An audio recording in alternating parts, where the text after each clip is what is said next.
Coffee குடி. ராத்திரி நீ எதுவும் சாப்பிட்டிருக்க மாட்டேன்னு எனக்கு நல்லா தெரியும். காஃபிய குடி. எனக்கு உன் மேல இனம் புரியாத ஒரு அன்பு. சின்ன வயசுல இருந்தே உன்னை தூக்கிக்கிட்டு ஊரெல்லாம் சுத்தி சுத்தி வருவேன். எனக்கு கை வலிச்சா கூட உன்னை தூக்கிக்காம ஒரு நாள் கூட இருந்ததில்ல. நீ பண்ணது சரிதானா? கல்யாணம் ஆகி 3 வருஷத்துக்கு அப்புறமா எனக்கு குழந்தை பிறக்கலன்னு உங்க மாமாவை நீயே கல்யாணம் பண்ணிக்க சம்மதிச்சல, அது சரியா?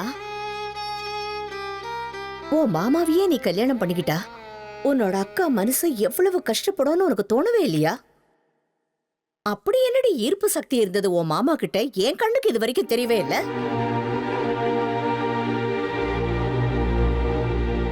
உனக்கு குழந்தை பிறக்கலன்னு மாமா வேற ஒருத்திய கல்யாணம் பண்ணிக்கிறதுக்கு நான் கல்யாணம் பண்ணிக்கிறது மேலன்னு தோணுச்சு.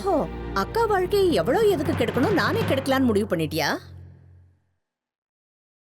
இல்ல உங்க மாமா மேல உனக்கு நிஜமாவே ஆசை இருந்ததா?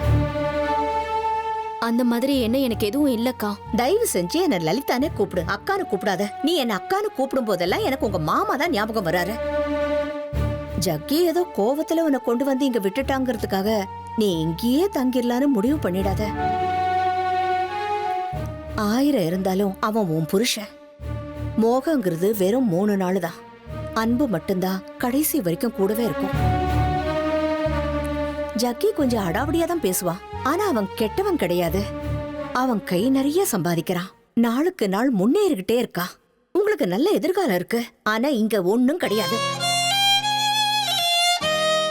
தேவையில்லாத ஆசையெல்லாம் மனசுல போட்டு குழப்பிக்காத. ஏன் வாழ்க்கையும் கெடுத்து தேவையில்லாம உன்னோட வாழ்க்கையும் நீ கெடுத்துக்காத.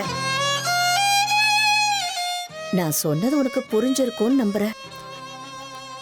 காஃபி குடி.